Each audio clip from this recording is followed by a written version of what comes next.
Salve galera, beleza? Por favor, se inscreve no canal aí, beleza? Espero que estejam todos bem aí. Tamo junto. Se puder deixar uma curtida, comentário, compartilhar aí com quem vocês acham que vai gostar do vídeo. Se vocês puderem se inscrever, vai me ajudar muito, porque aí eu posso continuar o projeto, beleza? Eu tô curtindo fazer isso aqui, quero sempre estar trazendo bastante coisa pra vocês. Eu até dobrei a rotina aí, eu trazia um vídeo por dia, agora são dois, beleza? Vamos lá, o caso de hoje é do Kurt Cobain, tá? O caso foi reaberto.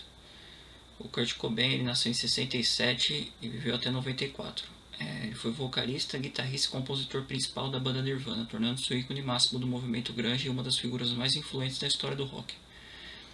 A família e a infância dele, tá? Ele nasceu em 20 de fevereiro de 67 em Aberdeen, Washington. Ele é filho de Wendy Elizabeth, uma garçonete, e Donald Leland Cobain, mecânico. Seus pais se separaram quando ele tinha 9 anos, um evento traumático que ele frequentemente citava como a origem de sua rebeldia e sentimentos de abandono. Ele tinha irmãos, tá? Tinha uma irmã biológica, Kimberly, e dois meio-irmãos de segundos casamentos de seus pais, o Chad e Brienne. Ele casou-se em 92 na Havaí com a Courtney Love. O relacionamento foi marcado por uma conexão profunda, mas também por polêmicas públicas e abuso de substâncias. A única filha que ele tem nasceu em 18 de agosto de 92, a Frances Bean Cobain. Ela seguiu carreira como artista visual e modelo. Ele teve outros relacionamentos, tá? Teve namoros significativos antes da fama com o Tracy Marander, que inspirou a música About a Girl, a Toby Veil, da banda Bikini Kill, e a musicista Mary Lou Lord. A carreira dele com Nirvana. Formou o Nirvana em 87 com Christian Novoselic. O álbum de estreia, Bleach, de 89, estabeleceu o som pesado e sombrio da banda. A ascensão mundial. Com a entrada do baterista Dave Grohl, lançaram Nevermind em 91. O single Smells Like Teen Spirit desbancou Michael Jackson do topo das paradas e definiu a geração X. O Legado. Lançou In Utero em 93 e o aclamado MTV Unplugged em New York, lançado postumamente em 94, que mostrou um lado mais acústico e vulnerável do artista. A morte, a versão oficial, tá? Foi em 5 de abril de 94. A causa oficial foi suicídio por um tiro de espingarda na cabeça em sua casa em Seattle, após inserir uma dose letal de heroína. A descoberta, seu corpo foi encontrado 3 dias depois, em 8 de abril, por um eletricista que instalava um sistema de segurança. Agora a gente vai falar sobre a reabertura e as novas investigações, tá? É atualizada agora de 2026. Apesar do Departamento de Polícia de Seattle ter reiterado a conclusão do suicídio em revisões anteriores, como em 2014, novas movimentações ocorreram recentemente. Contestações em 26, tá? Em fevereiro de 26 surgiram notícias sobre novas análises privadas que contestam o laudo oficial, sugerindo a possibilidade de homicídio com base em evidências forenses revisitadas. Petição da família e fãs. Há uma pressão contínua de investigadores independentes e setores da opinião pública para que as autoridades realizem uma revisão completa dos arquivos, incluindo a análise de impressões digitais na arma, que segundo alguns críticos nunca foram devidamente processadas. O status atual.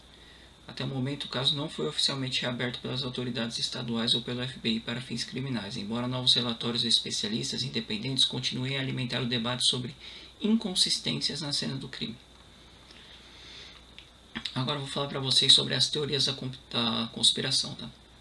As principais teorias da conspiração em torno da morte do Kurt Cobain surgiram quase imediatamente após o caso ser fechado como suicídio em 94. Elas ganharam força com as investigações de Tom Grant, o detetive particular contratado por Courtney Love para encontrar Kurt quando ele desapareceu da reabilitação dias antes de morrer. Aqui estão os pilares centrais dessas teorias, tá? A dose de heroína impossível. A teoria, né? O laudo toxicológico indicou uma concentração de heroína no sangue de Kurt 3 vezes superior à dose letal para um usuário pesado.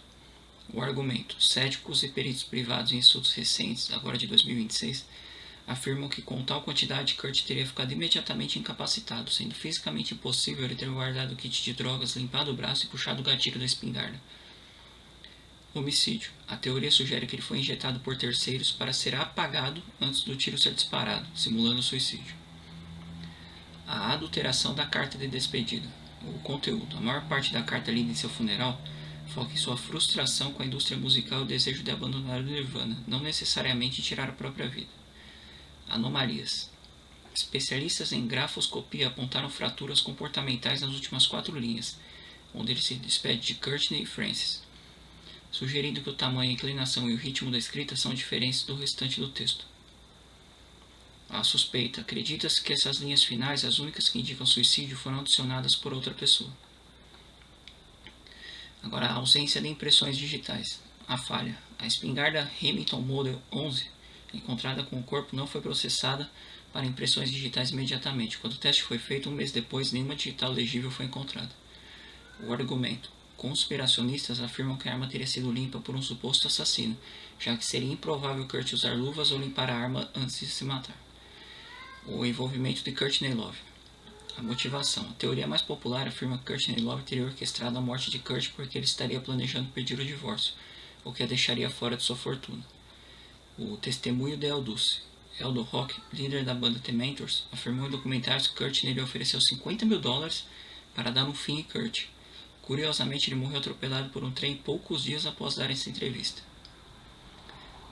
Balística e cena do crime. Ejeção do cartucho. Estudos forenses privados publicados em 2026 afirmam que a posição do cartucho deflagrado na cena é inconsistente com o padrão de ejeção daquela espingarda específica, sugerindo que o cenário foi montado.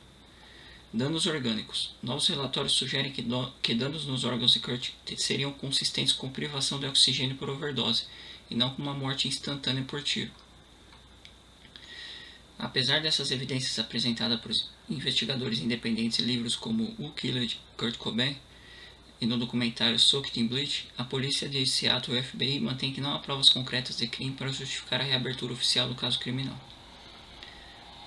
Vou passar para vocês as recentes movimentações no caso Kurt Cobain, em especial entre fevereiro e março agora de 26, tá? Elas trouxeram novos laudos de especialistas que contestam a versão oficial do suicídio com base em análises científicas e técnicas detalhadas. Os detalhes do novo laudo de balística, de 25 e 26. Um estudo revisado por pares e publicados no International Journal of Forensic Science no final de 25 e início de 26 trouxe as seguintes conclusões técnicas, tá? A mecânica da arma. O especialista em resíduos de tiros Brian Berney e outros peritos analisaram a espingarda Remington Model 11 e as fotos da cena do crime. Eles argumentam que a posição em que o corpo foi encontrado e a trajetória do disparo são cientificamente impossíveis para um auto-infligido. Padrão de ejeção. A análise de ferramentas e marcas de disparo sugere que o cartucho deflagrado não estaria na posição em que foi encontrado se o tiro tivesse sido disparado pelo próprio Kurt na configuração relatada. A cena montada. O relatório conclui que o corpo de Cobain foi movido do local original da morte e encenado para parecer um suicídio. As novas análises de caligrafia, em março de 26. Em 23 de março de 26, novos relatórios forenses sobre a famosa carta de despedida foram divulgados, focando em discrepâncias estruturais. As 4 linhas finais. A perícia privada reafirmou que enquanto o corpo do texto condiz com a caligrafia de Kurt, as últimas 4 linhas, que contêm as mensagens diretas a Courtney Love e Francis Bean, apresentam anomalias significativas e podem ter sido forjadas. Teoria da adição. Especialistas sugerem que o texto original de Kurt era uma carta sobre deixar a indústria musical e as frases que indicam intenção suicida teriam sido adicionadas posteriormente por outra pessoa. A dose de heroína e o estado físico. O novo estudo também revisou o lado de toxicologia, divulgado integralmente em dezembro de 23. A incapacitação instantânea. Com uma dose 3 vezes superior ao limite letal, peritos afirmam que Kurt teria sofrido um colapso circulatório imediato, perdendo a consciência em segundos. Impossibilidade de ação. Segundo os investigadores Brian Burnett e Michelle Wilkins, seria impossível para alguém naquele estado guardar o kit de drogas e manusear uma espingarda de cano longo. O status da reabertura oficial, tá? Apesar desses novos laudos publicados em periódicos científicos de perícia, o Departamento de Polícia de Seattle declarou em fevereiro de 26 que o caso permanece encerrado. Não há planos para uma reabertura oficial, pois a polícia considera que as novas análises privadas não constituem provas novas e irrefutáveis que alterem a conclusão original de 94. Um documento foi liberado pelo FBI recentemente, tá? Um documento de 10 páginas liberado pelo FBI em 21, disponível no FBI Vault, compila cartas de fãs e investigadores entre 97 e 2007 que contestam o suicídio do Kurt Cobain, sugerindo homicídio e mencionando inconsistências na cena do crime. A agência oficializou que não investigou o caso, reiterando falta de jurisdição federal e mantendo a responsabilidade com a polícia local, sem alterar seu posicionamento após novas análises privadas em 2026. Bom, esse é o caso de hoje. O que vocês acham? Tá esquisito isso daí, né? Acho que com tanta inconsistência e aparentemente provas disso, esse caso tem que ser investigado. Porque se o cara usou uma dose letal, onde ele apagaria, como é que ele ia dar um tiro com uma porra de uma espingarda? Diz que ele teria caído em segundos e não teria condição de manusear, né? Pra estourar a própria cabeça, né? Como que ele ia fazer isso? Deixa aí nos comentários o que você acha, beleza? Dá uma curtida aí e se inscreve, por favor, hein? Tamo junto, hein? Até amanhã.